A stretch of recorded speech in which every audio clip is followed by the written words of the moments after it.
Nos hacemos eco ahora de una nueva agresión en la cárcel de Zuera a un funcionario por parte de un preso al que habría roto la mandíbula y varios dientes. Hablamos con Juan Carlos Cortés, el responsable de prisiones de CSIC. Hola, Juan Carlos. Hola, buenos días. Buenos días. ¿Nos puede recordar los hechos, cómo fueron? Bueno, pues se da una situación un poco como se da a menudo, ¿no? Pues un interno con un brote psicótico y difícil de reducir porque es un interno joven, se abalanza sobre el funcionario y el funcionario resulta herido. Tampoco, vamos, hasta donde yo sé hay una pequeña fisura en la mandíbula, no hay una fractura como tal, sí que hay pérdida de un par de piezas dentales, pero bueno, pues también un poco fruto de los encontronazos.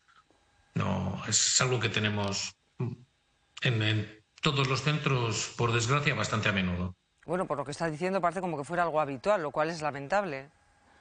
Pues es lamentable, pero si nos remitimos a las noticias nacionales, vamos un par de semanas en las que ha habido varios incidentes en varios centros. Esto es algo que se está repitiendo mucho, que nos enfrentamos a una tipología de internos que viene con muchos antecedentes de consumos de sustancias, con muy poquito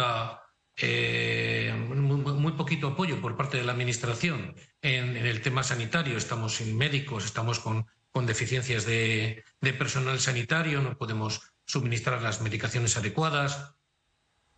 No podemos tener por infraestructura un control del exceso de medicación que se le reparte a la gente y al final supone eso, que hay internos que regalan, comparten, venden su medicación y provoca a otros internos, pues como al interno del viernes, una alteración psicótica y nosotros tenemos que enfrentarnos con ello.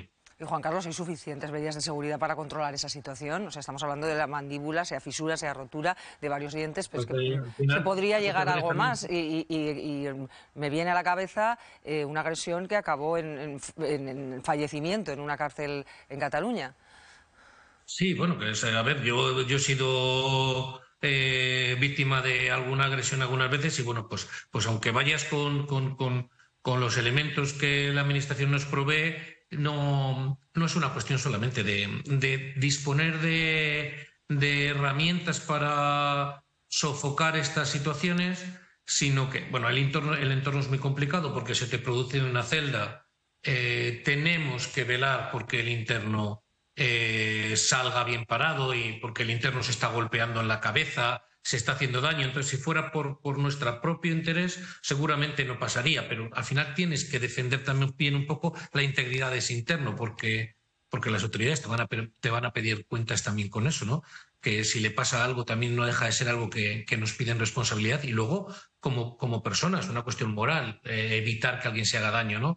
Y estás en una celda y es muy difícil resolver esa situación. Aunque tengas medios, muchas veces no tenemos la formación adecuada porque la Administración no hace tanto hincapié en ese tipo de formación. Es una formación de defensa personal que tenemos, que se hacen cursos periódicos, pero que no llega a toda la plantilla, que no está al alcance de todo el mundo en todo momento. Tenemos unas particularidades de plantilla muy compleja y no tenemos gente realmente como en otras fuerzas de seguridad del Estado que están preparadas para la intervención, ¿no?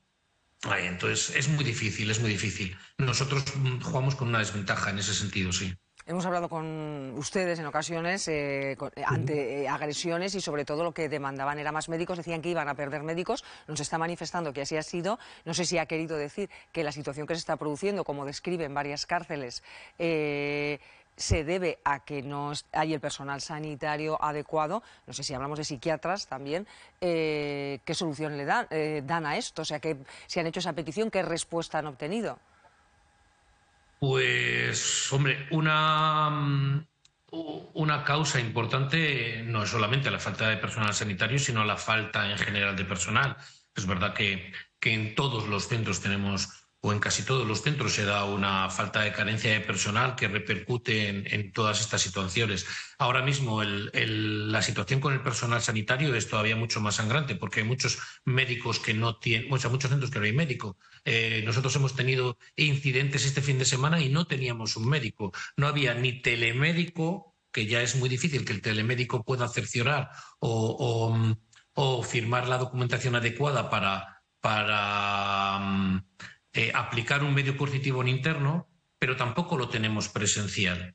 Y en estos casos no podemos derivar a un interno, que sería lo normal, una de las cosas que se reclama, que es las administraciones locales que se hagan cargo de la asistencia sanitaria, pero nosotros no podemos desplazar a un interno a que hagan una valoración cuando un interno está alterado. ¿De acuerdo? Cuando se le aplica un medio coercitivo. Entonces tampoco no disponemos de esos médicos, no disponemos de esos psiquiatras y la administración pues tampoco toma soluciones. Es verdad que la situación con los médicos en toda España es muy compleja porque tenemos carencia de médicos, pero esto es algo que en prisiones se viene advirtiendo desde hace muchos años y no se ha hecho nada, ¿vale? No se ha peleado desde la administración por conservar nuestros médicos. Y aquí tenemos centros donde hay 1000 internos y un día hay un médico que tiene que atender todas las situaciones. Es muy complicado. Pues Juan Carlos Cortés, responsable de prisiones de SIF, ha descrito perfectamente la situación. Gracias por atendernos y mucho ánimo. Muchas gracias. Gracias a vosotros por cubrir nuestras necesidades y nuestras reclamaciones y sobre todo por preocuparos por las situaciones que vamos viviendo dentro de las prisiones. Muchas gracias. Un saludo. Pilar, sí. Bueno, yo creo que esto es una competencia del Gobierno de la Nación, está clarísimo. Hoy sí que no va a haber discusión si es de la comunidad autónoma, es del Ayuntamiento, es del Gobierno de la Nación. Y lógicamente hay un director, el director de esta cárcel, ahí tiene unos sindicatos, ha hablado el representante de CSIS, el director de esta cárcel tiene que saber lo que está pasando.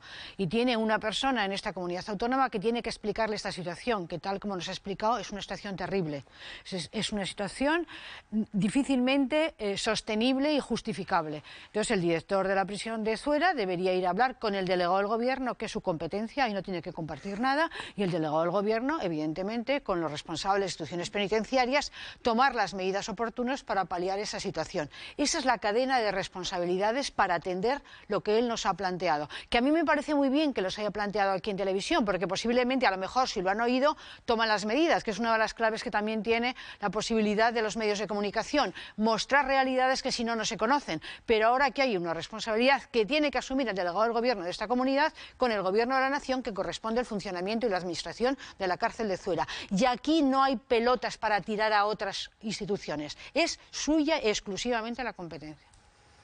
Mónica. Es que la situación casi es más complicada después de haber escuchado a Juan Carlos que lo que sabíamos ya ayer de la agresión en la cárcel de Zuera.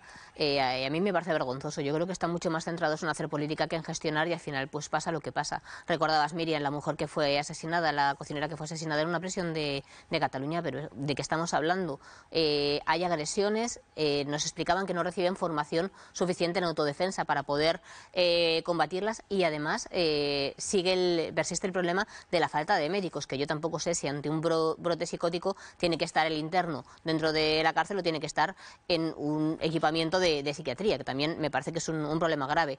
Comentaba también la venta de medicamentos. ¿Cómo es posible que dentro de una cárcel, de una prisión, sepan ellos mismos que se están vendiendo medicamentos? Yo creo que hace falta dar una revisión a todo el sistema. Por un lado, ofrecer medios que impidan que seguro van a producir nuevas agresiones y por el otro, solucionar ya el tema de la asistencia sanitaria dentro de las prisiones, porque es una situación que es insostenible. No puede ser que ayer no hubiera ningún médico en Zuera, si es así como nos explicaba este responsable de CSIF. Yo creo que a ver si, como decía Pilar, después de verlo en los medios de comunicación, si es verdad que se reflexiona y se eleva la petición donde se tenga que elevar, que en este caso sería instituciones penitenciarias. Amén a lo que han dicho aquí mis dos colegas. Tengo poco que añadir, prefiero reservarme para otro tema en el que pueda modestamente aportar algo.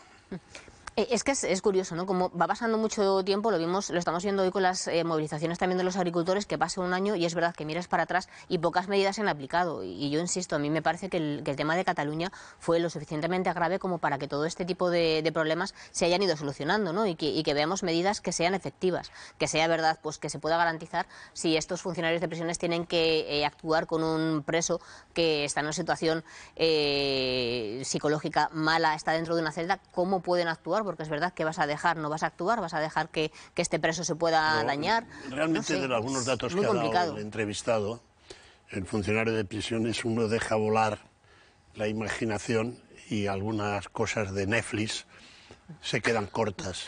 Algunas series de Netflix, incluido Si vamos al Caribe de Pablo Escobar. Lo que pasa es que es terrible. Debe ser la leche estar dentro de una prisión. Tremendo, es terrible. Yo cuando fui al gobierno fui a la cárcel, todavía estaba de Torrero, y vi cómo estaba esa cárcel, la situación que se vivía en esa cárcel, incluso cómo estaban las mujeres. No había agresiones, pero las situaciones de infradotadas y de hacinamiento eran claves. Por eso había que hacer la cárcel de Zuera. Yo recuerdo el paso de la cárcel de Zuera. Como tengo un recuerdo también entrañable de por primera vez entré en una cárcel, antes siendo directora provincial de Educación en Daroca, y en Daroca pusimos un módulo de FP, ¿sabes? Entonces tuve que buscar a unos profesores muy especiales que quisieran ir a la cárcel de Daroca para hacer un módulo de FP. Pues es decir, porque es que en las cárceles hay de todo. Hay también gente que desea, después de la salida, tener una formación para poder, de nuevo, bueno, pues entrar en un sistema productivo. Entonces, el agradecimiento que sentían esos presos cuando pusimos el módulo, esos profesores tan comprometidos que iban a la cárcel, que trabajaban, el director, que es que yo he visto de todo, con lo cual es que se pueden tomar medidas. Por eso me preocupa mucho oír esto y que no hayan tomado medidas, porque yo sé que se pueden tomar medidas para mejorar esto. Todo depende de una voluntad política de tomarlas y de una gestión de hacerlas. Yo conocí a un importantísimo dirigente político que fue padre de Milagros y cosas de esas, que lo metieron en la cárcel de los ricos, en Soto del Real. Y a través de me veía en la tele, en otra tele, y le dijo, oye, dile a Graciano Palomo que a ver si viene un día a visitarme. Y le dije, contéstale, no voy, no sea que me vaya a quedar dentro. Oye, tan mal te habías portado que te ibas a quedar dentro, Graciano. Y entonces, bueno, ahora... Que tenías algo que ocultar que no has contado. Era ¿sabes? Es un dicho. Entonces, lo que entrar en la cárcel debe ser terrible. Sí, terrible. Debe ser terrible. Te digo que lo que fui terrible. Por eso yo creo que hay que buscar medidas de alternativa. Está todo saturado, no hay dinero. Esto no es sostenible, de ninguna de las maneras. Creo que hay que buscar una alternativa y escuchar al representante de la CSIC de Clama al Cielo, vamos.